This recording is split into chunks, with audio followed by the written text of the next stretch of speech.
What's going on there, StruggleTeam? I just wanted to tell you that I truly do thank you. I truly appreciate you. I truly appreciate the subscribers, and the new subscribers. Welcome to the channel. I just wanted to tell you that I will be posting daily content each and every day. I put my hardest and all my work day in and day out.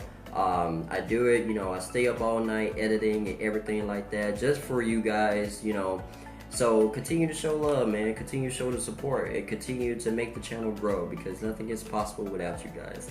So join the StruggleTeam. Make sure you like, share, and subscribe to the channel. If you enjoy my reactions, hit that nice subscribe button, man, because I don't want you to miss out. Because I will be posting daily for you guys and putting the work in for you guys. So join the StruggleTeam, man, and enjoy the video.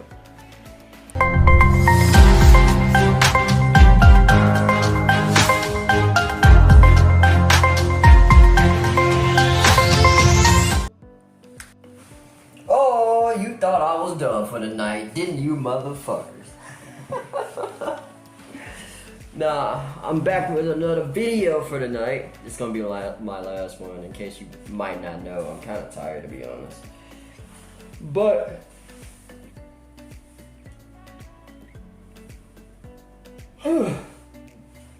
okay, but yeah, I'm back with another video for the night. This one is another Mr.NightMare one. This one right here is for you motherfuckers that be on this app, because I don't use it personally. If I'm being honest, I don't use it. Low key, I don't use it. What the fuck I need it for? But this one here, ladies and gents, if you're new to the channel, welcome. It's great to have you on the struggle train, man. Go ahead and join the StruggleTeam. We need the channel to keep growing, and I can't do it without you guys. Like I keep telling you in every intro that I make, I can't do it without you guys. So hey, if you don't mind, please like and share and subscribe to the channel. Help the channel keep growing each and every day. But other than that, we're gonna hop in, which is called 3 Tinder matches from hell with backstories. Now, I don't use Tinder, like I said. I know most of you do, and you're probably gonna lie and say you don't. You do. Unless you don't anymore, you have before, obviously. So we're gonna go ahead and jump right in, see what they're talking about, see what the stories are about, and see what kind of crazy chaotic shit they got going on. So if you're new to the channel, make sure you like, share, and subscribe to the channel. That way you won't miss anything that I post daily. So let's get into it. Let's get into it. I've gone over Tinder and other dating apps countless times on this channel, and in this video I'm going to be showing you 3 Tinder matches that went completely wrong or almost did, and their backstories. I love shit, dude. This was the Tinder match between a guy named Chaz and who he thought were 2 girls around his age. This is how the conversation went. My friend and I think you're really cute. I hope your friend is also a girl, LOL. Yeah. She is silly. Well, I'm glad to hear that. Where are you ladies from? Then they share their locations, which aren't far. The other profile asks, are you busy tonight? Yes, I am. I've never trusted Tinder, bro. Yes, want to come around 10. Yeah, where do you live? Wait, actually our parents are both home. Want to meet at the park? We can find a place to hang out. This is what I was talking about in the last video. Yeah, my parents are home too, damn. What time should we meet there, 10? Yes. Okay, what are your numbers? Let's just message on here until we meet. Be careful who you meet. How it is. Gotta earn your trust. Yes, we're heading over now, okay? Okay, Sam, I'll probably be there like 10:10. Okay, perfect. Where exactly in the parks do you want to meet? You can meet by the statue. I bet this person's saying behind their messages. Dog walking path. No one Such will a be there. dumbass. And we can find a better spot from there together. Okay, I looked it up. I think I know how to get there. We got him, girl. You went on there, okay? Stop. Okay. Chaz then arrives to the destination in the park, and he sends a message saying he's here. He follows it up with, this is kind of creepy, are you guys here? And then a subsequent question mark. Dude. This was the last message he sent the profile. Dude, you walked right into that. He was left alone in the woods in the park, on a dirt path completely void of any people. Chaz knew at this point that he had been tricked. Duh! He didn't know just yet if he was just pranked or if he had walked into a trap. A trap. Then he started to hear noises in the woods, like the snapping of twigs and leaves on the ground, indicating he was being watched. He already had his phone out, using it as a flashlight to navigate his way to the agreed meetup point. So at this point, he decided to start recording for his own protection. This was the footage he captured. Oh my god, it's the footage.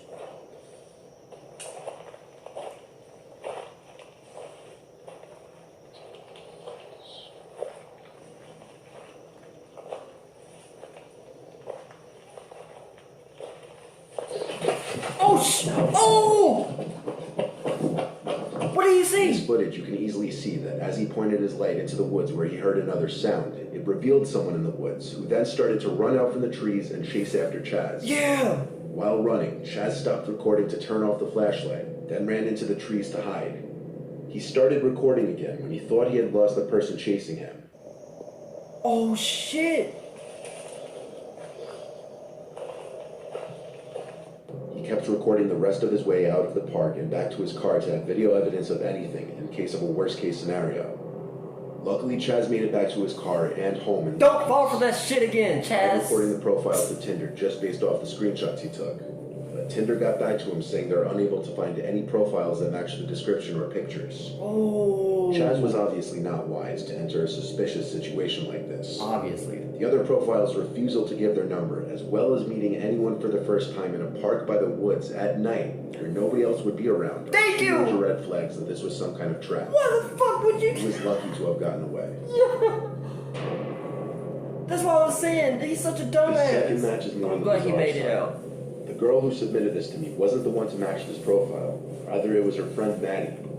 The profile was titled Invincibles. It claimed to be some guy, or rather a pair of people, including this Chelsea person, who would pay someone to kick the man in the picture in his groin.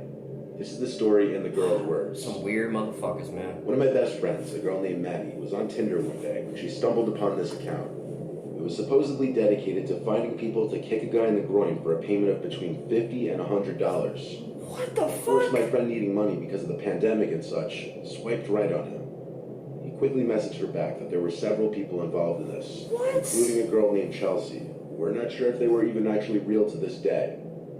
We live in a small town in Pennsylvania, and this account was listed in a couple towns over. Obviously, it's a setup, but... My friend Maddie was, of course, a bit skeptical about this, so she messaged me so that she could come have some sort of backup when she went to do this.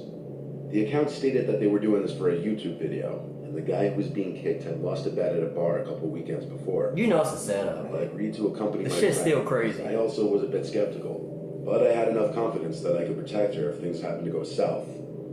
The next day, after my friend agreed to meet with the people, we set off towards Clearfield. The address the account gave us led to a random hotel in Clearfield, which already sort of creeped us out. The whole setting seemed off, and I better include that my friend Maddie had never mentioned that she'd be bringing anyone with her. We arrived at the hotel and sat for maybe an hour, if not a little less, waiting for the person to get back to us. They ended up saying that they would be a little late, and to sit tight. After the prolonged waiting, the person eventually mentioned that they were back in town. Instead of meeting at the hotel, they suggested that we just come straight to their house instead. No! Already I was feeling a little off. Yes, no! But I had confidence that I could defend my friend against any harm. No! So we set off to this guy's house, and in under 10 minutes, we eventually made it there. At first I felt relieved, as the address he gave us led to a big, normal-looking house, right next to the main road. But upon further investigation, there was a creepy-looking shed behind the house, with an even creepier-looking man peering from out the side of the door to the shed. My friend Maddie parked in front of the shed, and she told me to wait in the car, which immediately screamed the worst things to me, but I trusted her to read the situation and know what she was doing. After all, getting paid money to kick some random guy in the nuts, it sounded like a dream. Don't believe that The guy shit! left his shed, looking even creepier than before. He was skin and bones, with hair hanging past his shoulders. He also seemed nervous and twitchy, not at all like the guy in the Tinder profile. You I think? heard her ask him, "Hey, I brought my friend along just as a precaution. Is that okay?" And in that instant, I watched his expression drop, which screamed another red flag to me.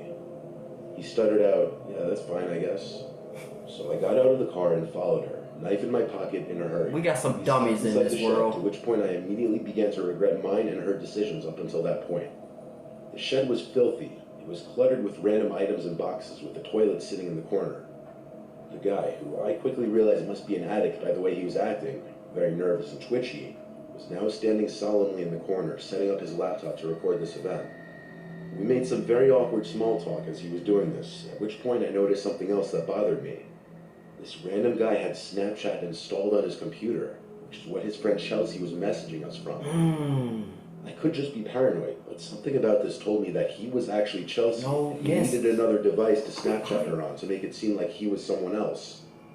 After he set it up to record, he seemed angry and tense, as if he didn't actually think he was going to get kicked in the groin that day. He turned around and my friend went about her business with him, and promptly after he asked in a shallow voice, "So what are you guys doing tonight? Do you guys smoke?" referring to weed. We both quickly replied no. Now we had other things going on, despite the fact that we both do smoke. Okay, hurry up, leave. And he quickly collected the cash from him, and we left. Yes. Now this might not all seem off to a regular person, but I can't help but feel like if I wasn't there, then something bad would have happened. Possibly. After we left, my friend had mentioned that before we got there, this alleged Chelsea person had offered to rent a hotel room and buy her pizza. I don't like to think about what would have happened if I wasn't there, but deep down I know that something way more malicious had been planned. You shouldn't have went there in the first place. Based off the girls' recounting of this event, it's safe to assume that the man in the picture wasn't the same guy that they met in the shed, and that this Chelsea person didn't exist. Maddie and her friend were smart to go into the situation together, as there's always more safety in numbers. Right. We got some dummies in this world, though. This last one is another example of why you can never be too careful with online dating. This was submitted by Jeremy, and this was his Tinder match. I know a Jeremy. Matched with a girl named Mia, who was in the same high school class as him. Their conversation went as follows. "Hey, long time no see." "I know, hey. How have you been?" "Not bad, and you?" "I've been good, just working a crap ton." "You still talking to anyone from high school?" "No, not really. I was happy for high school to be over." "Same. It's funny we only ever really spoke a few times in school." "Yeah, I know. Maybe we should make up for lost time." "Maybe we should. Do you have a snap?" From here, Jeremy gives Mia his snap, and they continue their conversation there. Jeremy didn't take any screenshots from the snap conversation, but basically from there, they continued to talk about life after high school. Then they escalated to talking about linking up somewhere and chatting in person. They agreed to meet in a nearby parking lot behind a strip mall where nobody goes at night. Jeremy was ready to go basically right away, not needing much time to get ready. Mia, on the other hand, said she wouldn't be able to get there for another hour and a half at least. She claimed she trying to think of her damn plan. Ditched them. So they set up a meetup time for 12 behind the strip mall. It took Jeremy only 5 minutes to get there, as the lot is in the same town that the two live. He sat there in his car waiting for her for about 20 minutes, receiving apologies for being late every few minutes on Snapchat. Eventually, headlights appeared from around the corner and approached slowly, then stopped not too far from Jeremy's car. Mia snapped him a picture of his car, saying, "I think I see you." So Jeremy stepped out from his car. He then realized I'm over here. It looked to be a small Oh, there go dumbass. when in reality, the car that was posted all over Mia's Instagram was a Jeep Cherokee. Immediately, Jeremy went back into his car and went to DM Mia on Instagram. Meanwhile, the car outside was honking at Jeremy. He opened Snap and messaged her, "Hey, step out from your car and let me see you for a second." They opened it, took half a minute to reply, then said, "I don't want to, it's so cold out. What's wrong?" No. At this point, Step your ass outside. So he got in his car and started driving home. There you go. The car was following him, honking the horn. Jeremy decided to get on the highway, at which point the car behind him tailed off and disappeared. Jeremy pulled to the side of the road to block the Snapchat account, but they had already beaten him to it. He went home, and by then he had gotten a DM back from the actual Mia. This is how their conversation went. Jeremy opened with this. "Hey, this may sound really, really weird, but did I match you on Tinder?" She says, "Hi, no, why?" "Jesus, long story. I matched someone catfishing as you, and we talked for a while about high school. I really thought it was you. I met up with the person running the account in a parking lot, but it was some random car, not your Jeep, so I drove away." Then he sent screenshots of the conversation. This is another familiar lesson to be more cautious about who you're meeting online. Yes. Always make sure you have proof that the person you're planning on meeting is actually who they say they are. Y'all have a hard time doing that. Y'all have a hard time doing that, bro. Oh my god. He waved his hand like a dumbass. "I'm over here." Oh my god, bro. y'all low-key have a hard time. Y'all have a hard time with that. Y'all don't ask for a live picture. Y'all don't ask for proof of who you are first. Like, y'all don't get to know the person.